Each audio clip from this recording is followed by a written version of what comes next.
विभाजन के कारणों में छठवां कारण सिंडिकेट पर दक्षिण पंथियों के साथ गुप्त समझौते का आरोप लगना। आखिर ये मैंने आपको जैसा पहले बताया कि कांग्रेस के अंदर इस बात को लेकर काफ़ी मंथन हो रहा था कि कांग्रेस को दक्षिण पंथियों के साथ जुड़ना चाहिए या वाम पंथियों के साथ। कांग्रेस ने जब राष्ट्रपति के लिए नीलम संजीव रेड्डी का नाम घोषित किया और उन्होंने आधिकारिक स्तर पर कांग्रेस का उम्मीदवार बनाया तो कार्यवाहक राष्ट्रपति वी गिरी उन्होंने राष्ट्रपति चुनाव लड़ने की घोषणा कर दी। सिंडिकेट को ऐसा लगा कि राष्ट्रपति के वी गिरी ने इंदिरा गांधी के कहने पर एक घोषणा की है, जबकि इंदिरा गांधी ने ऐसे किसी भी घटनाक्रम से अपने आप को अलग बताया। लेकिन सिंडिकेट को ऐसा लगने लगा था, उसको आभास हो गया था कि राष्ट्रपति चुनाव में कांग्रेस के आधिकारिक उम्मीदवार के लिए अब राह आसान नहीं होगी। अब दिक्कतें सामने आ गई। इसलिए निजलिंगप्पा ने राष्ट्रपति चुनाव के मुद्दे पर पर्याप्त समर्थन हासिल करने के लिए जनसंघ और स्वतंत्र पार्टी जैसे विरोधी दलों से बात करना शुरू कर दिया। ये जो शंकास्पद स्थिति में सिंडिकेट के द्वारा विरोधी दलों से जो बातचीत की जाती है, इसे कांग्रेस का उस समय का युवा तुर्क और श्रीमती इंदिरा गांधी ये इसे एक सामान्य रूप में नहीं लेता और उन पर आरोप लगाता है कि सिंडिकेट ने दक्षिण पंथियों के साथ समझौता किया है, गुप्त समझौते की ओर बढ़ रहा है। ऐसी अफवाह उड़ी, ऐसी चर्चा उड़ी कि इन दलों के साथ सिंडिकेट ने मिलकर जो समझौता किया है उसके तहत उसने अनुरोध किया है कि यदि आप नीलम संजीव रेड्डी के लिए प्रथम प्राथमिकता वोट नहीं डाल सकते तो दूसरी प्राथमिकता पर डालें। ये जो चुनावी प्रक्रिया है, प्रथम प्राथमिकता, द्वितीय प्राथमिकता, ये संविधान के अंतर्गत आप राजनीति विज्ञान में पढ़ेंगे या पढ़ चुके होंगे। अभी आपको इतना जानना है कि प्राथमिकताओं के आधार पर एक बातचीत होती है और कहा जाता है यदि फर्स्ट प्रेफरेंस यदि नहीं देते तो सेकंड प्रेफरेंस में नीलम संजीव रेड्डी को डालें। इस पर जगजीवन राम, फखरुद्दीन अली अहमद उन्होंने बाकायदा निजलिंगप्पा से ये पूछा कि किस आधार पर दलों से आपने बातचीत की है, आपको किसने इन दलों से जो दक्षिणपंथी थे इनसे बात करने के लिए आपको किसने अधिकृत किया। और ऐसा करते हुए इन नेताओं ने सिंडिकेट पर दक्षिणपंथियों के साथ गुप्त समझौता करने का आरोप लगाया, जिससे वातावरण कांग्रेस के अंदर का और ख़राब होता है और उसके बाद झगड़ा बढ़ जाता है। अब हम थोड़ा वी गिरी के बारे में जान लें, जो अंततः राष्ट्रपति के उस चुनाव में विजयी होते हैं जिसको लेकर कांग्रेस दो फाड़ हो गई, विभाजन हो गया। वी गिरी का जन्म 1894 और मृत्यु 1980 में होती है। 1969 से 74 तक वो भारत के राष्ट्रपति बनते हैं। इस नाटकीय परिस्थितियों में उनकी उम्मीदवारी होती है और नाटकीय परिस्थितियों में ही उनका चुनाव होता है। वे भारत के राष्ट्रपति बनते हैं 69 से 74। इससे पूर्व कांग्रेस के नेता थे और आंध्र प्रदेश के रहने वाले और वहाँ के मजदूर नेता के रूप में जाने जाते थे। श्रीलंका, सिलोन, वहाँ पे भारत के उच्चायुक्त भी थे, केंद्रीय मंत्रिमंडल में श्रम मंत्री रहे, उत्तर प्रदेश, केरल और कर्नाटक के राज्यपाल रहे और फिर 1967 से 69 तक उपराष्ट्रपति रहे। राष्ट्रपति जाकिर हुसैन के निधन के बाद कार्यकारी राष्ट्रपति बनते हैं। कार्यकारी राष्ट्रपति तब तक के लिए जब तक कि एक नियमित राष्ट्रपति का चुनाव नहीं होता, और नियमित राष्ट्रपति बनने के लिए ये अचानक अपनी दावेदारी रखते हैं, जिसको लेकर सिंडिकेट भौचक्का हो जाता है और संभवतः दक्षिणपंथियों की ओर मुड़ता है। कार्यकारी राष्ट्रपति उसके बाद इस्तीफा देते हैं और राष्ट्रपति चुनाव में एक स्वतंत्र प्रत्याशी के रूप में खड़े होते हैं। इसीलिए शंका की जाती है कि क्या इन्हें इंदिरा गांधी की ओर से इशारा मिला था खड़े होने के लिए। यद्यपि इंदिरा गांधी इस बात से नकारती हैं, लेकिन कुछ ऐतिहासिक घटनाक्रम इस ओर इशारा करता है कि संभवतः वी गिरी ने किसी के आह्वान पर राष्ट्रपति पद से, कार्यवाहक राष्ट्रपति के पद से इस्तीफा दिया था और चुनाव में एक स्वतंत्र प्रत्याशी के रूप में खड़े हुए थे। राष्ट्रपति के चुनाव में इंदिरा गांधी के समर्थन से वो विजयी होते हैं और सिंडिकेट जो है, जिसमें कांग्रेस ओ के लोग भी शामिल हैं, संगठन, ऑर्गेनाइजेशन कांग्रेस ओ, वे लोग सब अब एक तरीके से कांग्रेस की बैक सीट में आ जाते हैं, जिसका अभी तक कांग्रेस के अंदर वर्चस्व था। अब वह अपना वर्चस्व खो बैठता है और युवा तर्क के लोग इंदिरा गांधी और उनके मंत्रिमंडल के साथ अब कांग्रेस को एक नई दिशा देते हैं। मोरारजी देसाई भी इसी दौरान वित्त मंत्री पद से उन्हें हटाने की बात होती है, वो इस्तीफा देते हैं और राष्ट्रीयकरण की घोषणा होती है। एक और जहां कांग्रेस के एक धड़े पर यह आरोप लग रहा था कि वह दक्षिणपंथियों के साथ कुछ गुप्त समझौते का प्रयास कर रहा है और संभवतः बातचीत चल रही है, वहीं दूसरी ओर कांग्रेस का जो दूसरा धड़ था उस पर भी कुछ आरोप लगे, लांछन हुए लगे। इस आरोप प्रत्यारोप के दौर में निश्चित रूप से तनाव, अविश्वास और कलह बढ़ती गई। इंदिरा गांधी का जो गुट था वो कुछ साम्यवादी विचारधाराओं को तो था ही, और इंदिरा गांधी का झुकाव भी उस युवा तुर्क की ओर ज़्यादा था बनाम बजाय संगठन के उन वरिष्ठ बुजुर्ग लोगों की ओर जिन्हें हम सिंडिकेट कहते हैं। तो सातवां कारण विभाजन का यदि हम बात करें तो वो बनता है इंदिरा गांधी पर साम्यवादियों का साथ देने का आरोप। ये आरोप प्रत्यारोप का ही दौर था, तो दूसरे गुट ने उन पर यह आरोप लगाया कि वे साम्यवादियों के साथ हैं। जिस तरह जगजीवन राम और फखरुद्दीन अली अहमद, इन लोगों ने सिंडिकेट पर आरोप लगाया दक्षिणपंथियों के साथ गुप्त समझौता करने का राष्ट्रपति चुनाव के मुद्दे पर, वहीं सिंडिकेट ने कहा कि कांग्रेस में वामपंथ को बढ़ावा मिल रहा है, कांग्रेस वामपंथ विचारधारा की ओर ज़्यादा झुकाव दे रही है। इस विषय पर सिंडिकेट और इंदिरा गांधी के समर्थकों के बीच विवाद बहुत गहरा जाता है। वामपंथी जो विचारधारा से जुड़े हुए लोग थे, ऐसा नहीं कि वे सोवियत संघ से प्रभावित थे या सोवियत संघ की वामपंथी विचारधारा से प्रभावित थे, बल्कि ये लोग परंपरावादियों से अलग सोच रखते थे और सोच में थोड़ा आगे थे। इसलिए परंपरावादी जो सिंडिकेट ग्रुप था, उनका ये आरोप वामपंथी होने का लगातार चलता रहा, लगता रहा, और परिणाम कि संकट गहराता ही चला जा रहा है। इस घटनाक्रम में आठवां बिंदु, सिंडिकेट द्वारा श्रीमती इंदिरा गांधी को पद से हटाने का प्रयास।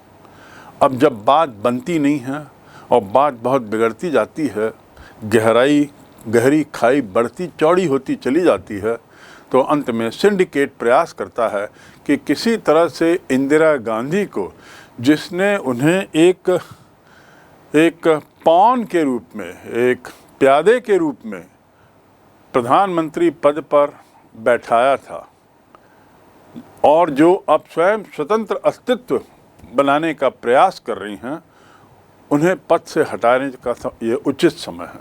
ऐसा सिंडिकेट का सोचना था।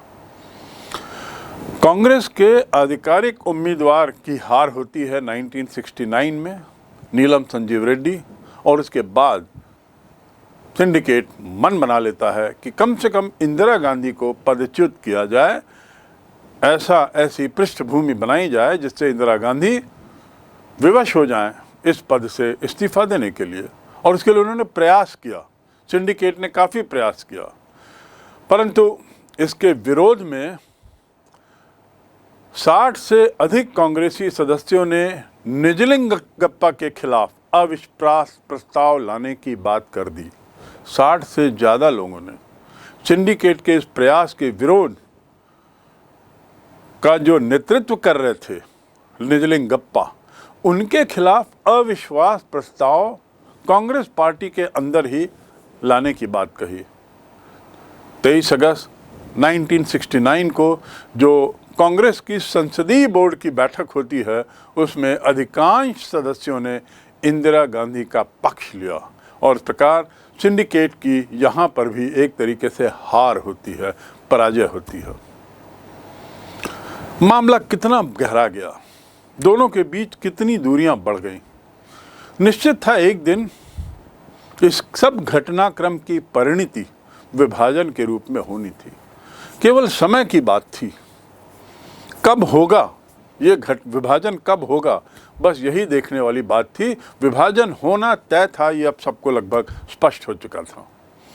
कांग्रेस की कलह, अंदरूनी कलह इन सब घटनाओं के कारण इतनी बढ़ गई कि नवंबर 1969 में कांग्रेस के दो धड़ बंट जाते हैं, दो टुकड़ों में बंट जाती है। एक संगठन कांग्रेस, दूसरा इंदिरा कांग्रेस। संगठन कांग्रेस को कांग्रेस ओ भी कहा जाने लगा, ओ से तात्पर्य है ऑर्गेनाइजेशन, और दूसरा कांग्रेस इंदिरा कांग्रेस कहलाया। इन दोनों को एक तरीके से ये भी कहा जाने लगा कि पुरानी कांग्रेस और नई कांग्रेस। पुरानी कांग्रेस मतलब संगठन और नई कांग्रेस मतलब इंदिरा कांग्रेस। तो इस प्रकार ये नए नाम इनको दिए जाने लगे।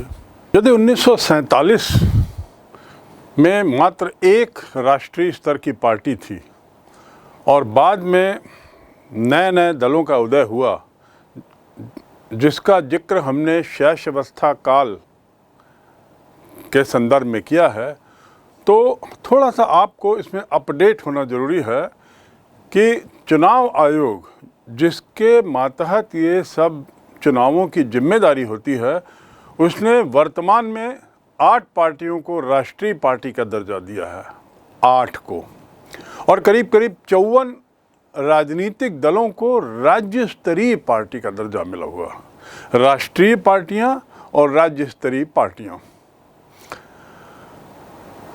वहीं 2700 से ज़्यादा ऐसी पार्टियां हैं जो रजिस्टर्ड तो हैं लेकिन उन्हें मान्यता हासिल नहीं है। रजिस्टर्ड हैं पर मान्यता नहीं है, रिकग्नाइज नहीं है। इन पार्टियों की बात करें तो नेशनल पार्टियों में Trinamool Congress, Bahujan Samaj party, Bharatiya Janata party, CPI, उसके बाद Congress party, NCP, national socialist party आदि आदि, इस तरह 8 पार्टियां हैं।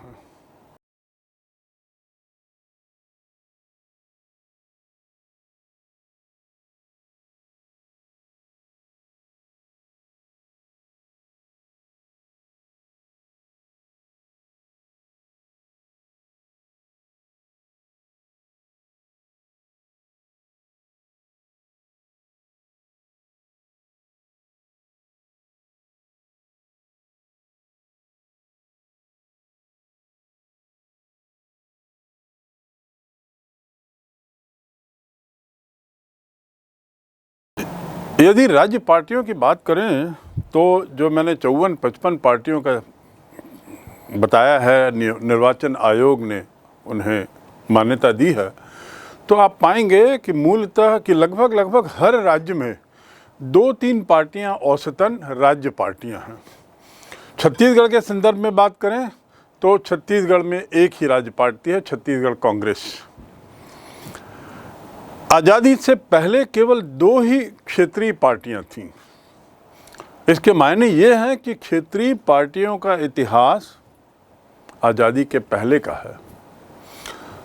यद्यपि चुनावों की शुरुआत 1952 से होती है, लेकिन दो पार्टियां जो पहले आ गई थी उनमें एक है शिरोमणि अकाली दल पंजाब और जम्मू कश्मीर नेशनल कॉन्फ्रेंस।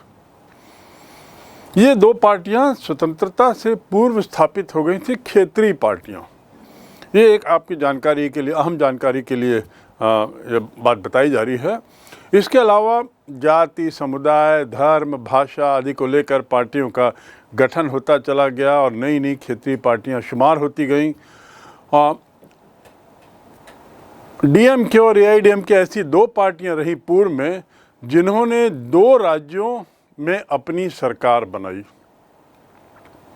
और वर्तमान में आप एक ऐसी तीसरी क्षेत्रीय पार्टी है जिसकी एक से ज़्यादा या दो राज्यों में जिसकी सरकार है।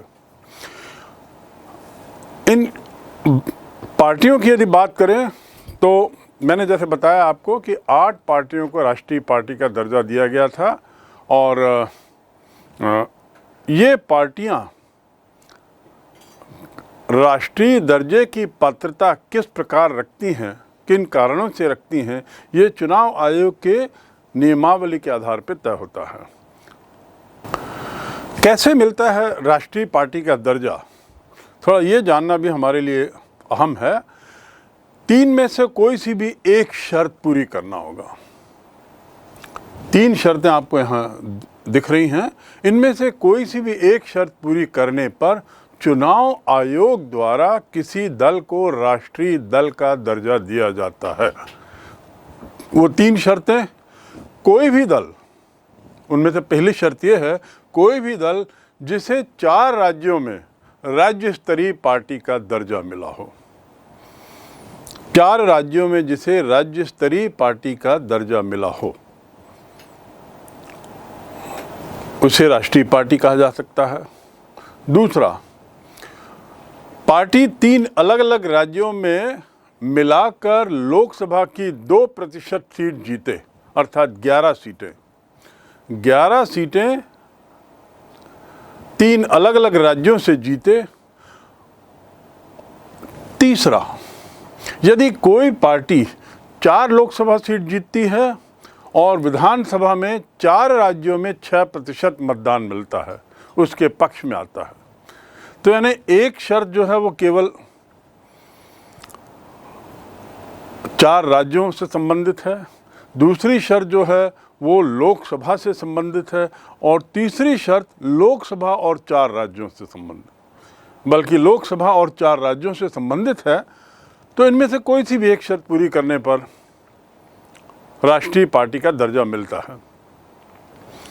तो हम देख सकते हैं कि इस तरह से यदि हम थोड़ा और इसका अध्ययन करें तो आप पाएंगे कि कई अन्य पार्टियां राष्ट्रीय दल बनने की पात्रता के निकट हैं।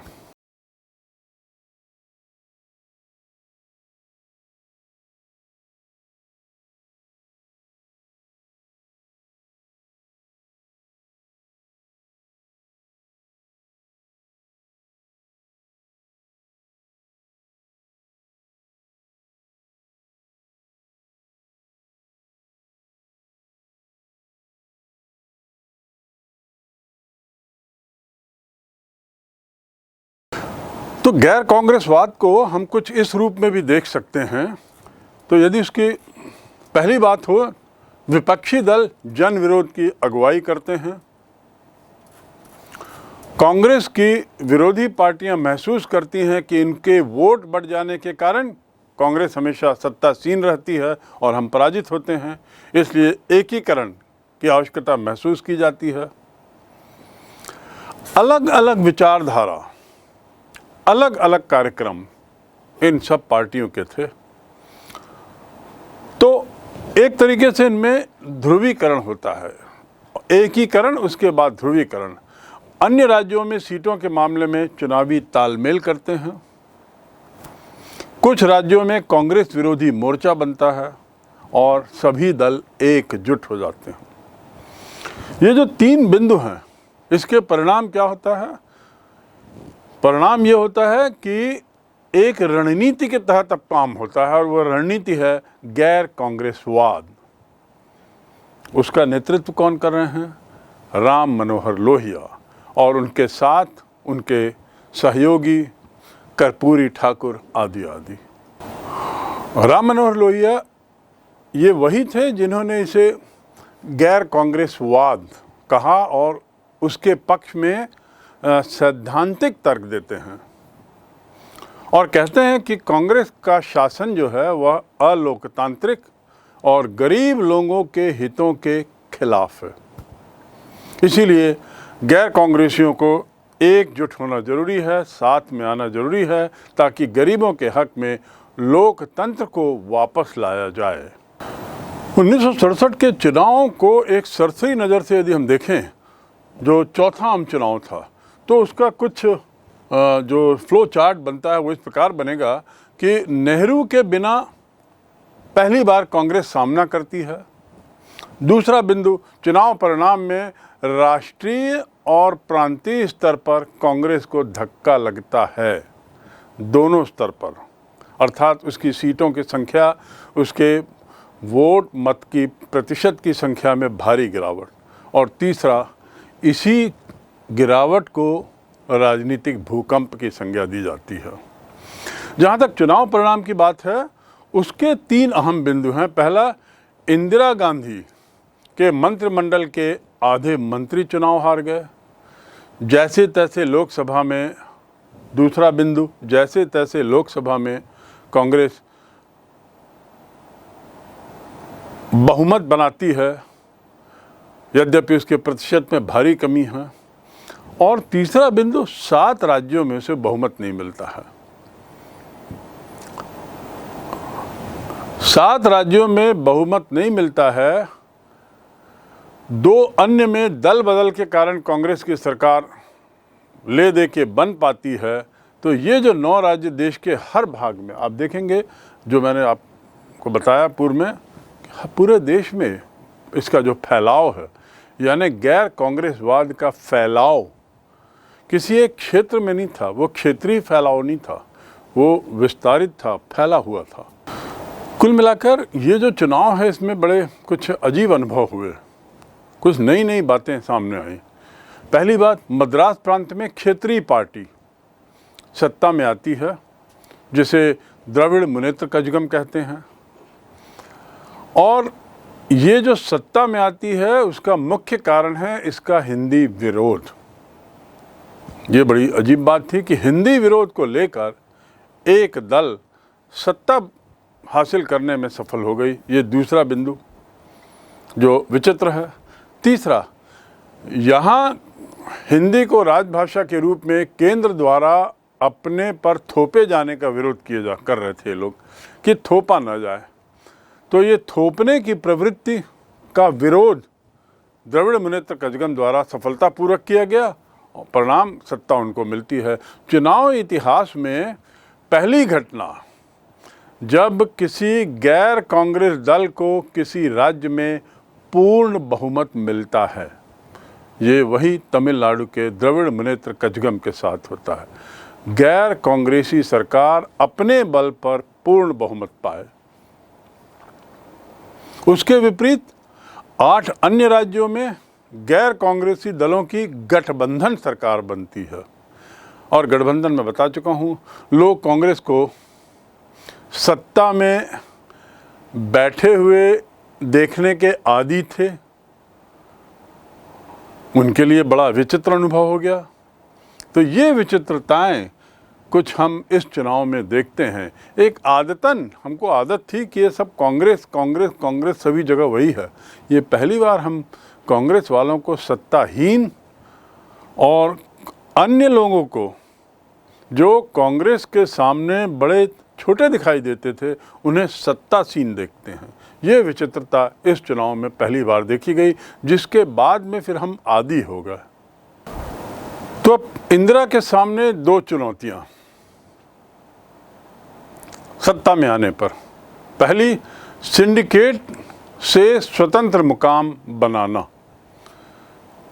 सिंडिकेट से अलग होकर, एक अलग होने से तात्पर्य ये नहीं कि उन्होंने मन बना लिया था कि उनको निकाल देना है, मतलब उनकी पकड़ के बाहर रहकर स्वतंत्र रूप से निर्णय लेने की क्षमता पा लेना, ये पहली चुनौती थी।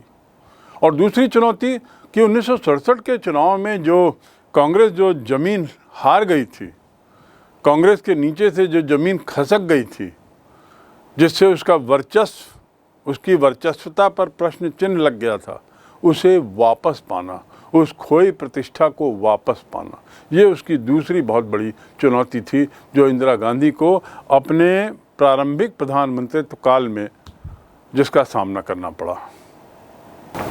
राष्ट्रपति के चुनाव को लेकर जो ऊहापोह मची, जिसका मैंने जिक्र किया है, उसे हम कुछ इस तरीके से समझ सकते हैं कि सिंडिकेट और इंदिरा गांधी की गुटबाजी खुलकर सामने आती है।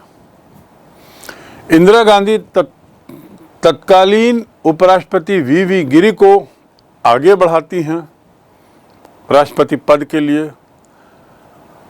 यद्यपि वे अस्वीकार करती हैं कि उन्होंने किसी तरीके से वी गिरी को आधिकारिक स्तर पर ऐसा कुछ कहा था।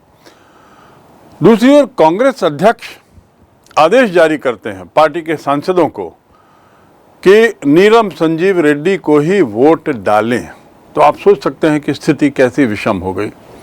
सिंडिकेट और इंदिरा गांधी की गुटबाजी जब खुल के सामने आती है तो उसके दो पहलू होते हैं। पहला, इंदिरा गांधी की असहमति, और दूसरा, सिंडिकेट द्वारा नीलम संजीव रेड्डी को उम्मीदवार बनाया जाना। और परिणाम क्या होता है, और ऐसा क्यों होता है? क्योंकि नीलम संजीव रेड्डी के साथ एक राजनीतिक अनबन था, पटरी नहीं बैठती थी, इसलिए इनका विरोध था। दूसरी ओर इंदिरा गांधी ने जो वी गिरी को एक तरीके से आगे बढ़ाया और कांग्रेस के अध्यक्ष ने जो आदेश जारी किया, ऐसी स्थिति में इंदिरा गांधी ने एक बड़ा नया पैंतरा खेला। उन्होंने अंतरात्मा की आवाज, इस शब्द का उपयोग करते हुए वोट डालने की अपील की। राष्ट्रपति के चुनाव में लोकसभा, राज्यसभा के सदस्य और विधानसभा के सदस्य ही मत कर सकते हैं, मतदान कर सकते हैं। तो जहां एक और कांग्रेस अध्यक्ष ने आदेश दिया, जिसे हम व्हिप कहते हैं, WHIP, सब सांसदों को, अपने और अपने सब MLAs को यह आदेश दिया कि आप केवल नीलम संजीव रेड्डी को ही अपना मत देंगे। दूसरी ओर इंदिरा गांधी ने एक नई बात कहते हुए अंतरात्मा की आवाज को सुनकर सांसद और विधानसभा सदस्य अपना मत डालें, ऐसा उन्होंने अनुरोध किया। अंतरात्मा की आवाज के नाम पर वोट डालने की अपील का परिणाम कि अब पार्टी टूटने की कगार पर, और टूट ही गई। कांग्रेस अध्यक्ष प्रधानमंत्री को अपनी पार्टी से निष्कासित कर देते हैं। दूसरा, निष्कासित प्रधानमंत्री इंदिरा गांधी कहती है कि उन्हीं की पार्टी असली कांग्रेस है। एक और अध्यक्ष प्रधानमंत्री को निकाल रहा है पार्टी से, तो दूसरी ओर प्रधानमंत्री ये बयान देती हैं कि उनकी पार्टी ही असली पार्टी है। तो इसका मतलब ये हो गया कि दो टुकड़े साफ हो गए। उन दो टुकड़ों को हम कुछ इस प्रकार रखें, सिंडिकेट का खेमा और दूसरा इंदिरा गांधी का खेमा। जो सिंडिकेट का खेमा था वह कांग्रेस ओ कहलाया, कांग्रेस ऑर्गेनाइजेशन या कांग्रेस संगठन या पुरानी कांग्रेस। और इंदिरा कांग्रेस का जो खेमा था वह कांग्रेस रिक्विजिशनिस्ट, यानी कांग्रेस आर का इसे नाम दिया गया, कांग्रेस रिक्विजिशनिस्ट, कांग्रेस आर। बाद में उसे नई कांग्रेस कह दिया गया। तो पुरानी कांग्रेस बनाम नई कांग्रेस का संघर्ष एक तरीके से हम देखते हैं और फिर इनका विभाजन देखते हैं। जैसे जैसे मतदान का समय पास आते जाता है, जनता के सामने इंदिरा गांधी इस संघर्ष को, इस विभाजित होने की जो प्रक्रिया हो रही है उसका कारण बताते हुए स्पष्ट करती हैं कि ये जो टूट हो रही है विचारधाराओं की लड़ाई के रूप में है, दो अलग अलग विचारधाराओं की लड़ाई का परिणाम है। और साथ ही उनका ये कहना रहता है कि समाजवादी बनाम पुरातन पंथी, जिसे मैंने परंपरावादी कहा पूर्व में, ये पुरातन, श्रीमती इंदिरा गांधी ने समाजवादी बनाम पुरातन पंथी या गरीबों के हिमायती बनाम अमीरों के तरफदार के रूप में, अमीरों के तरफदार के बीच की लड़ाई के रूप में इसे जनता के सामने पेश किया। और ऐसा कहते हुए उन्होंने जनता की भावनाओं को, जनता की नब्ज को पकड़ लिया। तो जनता भी इंदिरा गांधी के पक्ष में सामने खड़ी हो गई।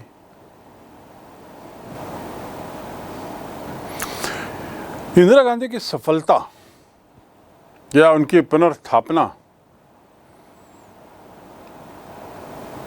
के पीछे उनकी वो सोची समझी रणनीति थी जिसमें उन्होंने जनता के दिल को छू दिया। नई कांग्रेस का जो मुद्दा था वो एक ही था, उनका एजेंडा, उनका कार्यक्रम भी एक ही था, और वह था गरीबी हटाओ। साथ ही उसके खिलाफ ग्रैंड अलायंस के पास कोई न कार्यक्रम था और न कोई मुद्दा था। मुद्दा तो उनका केवल इंदिरा हटाओ था।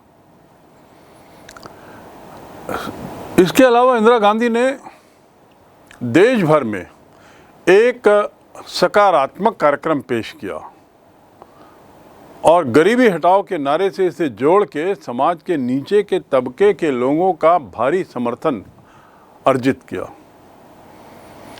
अपने कार्यक्रम को क्रियान्वित करके दिखाया और इसमें सार्वजनिक क्षेत्र की समृद्धि, भू स्वामित्व, शहरी संपदा क्षेत्र के परिसीमन की बात और अवसरों की असमानता की समाप्ति, प्रिवी पर्स की समाप्ति आदि आदि ऐसे कई कार्यक्रम जोड़े जिससे जनता दिनों दिन उनकी ओर खींचती चली गई। और इसी का परिणाम यह होता है कि अंततः 5वें आम चुनाव में कांग्रेस इतने ज़्यादा बहुमत से वापस आती है जिसे हम पुनर्स्थापना के रूप में देख सकते हैं। तो इस प्रकार कांग्रेस प्रणाली की पुनर्स्थापना के घटनाक्रम को कुछ इस प्रकार संक्षिप्त में आप एक फ्लो चार्ट के रूप में देख लें कि इंदिरा गांधी ने जो किया वो पुरानी कांग्रेस को पुनर्जीवित करने का काम नहीं था। उन्होंने नई कांग्रेस बनाई। नई कांग्रेस के रूप में उन्होंने क्या किया? अपनी लोकप्रियता के बल पर सफलता पाई, एक सर्वोच्च नेता बना। नई कांग्रेस का नेतृत्व जो था वो एक सर्वोच्च नेता की लोकप्रियता पर आधारित था, इसमें कोई गुट नहीं था। साथ ही विभिन्न मतों को लेकर साथ चलने की जो प्रवृत्ति थी, प्रणाली थी, उसको उन्होंने समाप्त कर दिया। सभी को एक मत होना जरूरी था। इंदिरा गांधी के हाथों ये नई पार्टी बनी थी, इसलिए लोगों ने इस पार्टी को हाथों हाथ लिया और कांग्रेस प्रणाली की जो प्रवृत्ति बदल गई थी, जिसका मैं जिक्र किया हूँ, आगे करूँगा, ये प्रवृत्ति ने भी इस दल के पुनर्स्थापना में बहुत अहम भूमिका निभाई। अब रही बात पुरानी कांग्रेस की, विभिन्न मतों को साथ लेकर चलने की क्षमता अब नहीं थी, कोई संगठित ढांचा इनका नहीं रहा और हर तनाव और संघर्ष को जो पचा लेने की क्षमता थी पुरानी कांग्रेस की, वो भी अब समाप्त प्राय हो चुकी थी। इसलिए कांग्रेस प्रणाली की पुनर्स्थापना के पीछे ये सब बिंदु बड़ी अहम भूमिका निभाते हैं।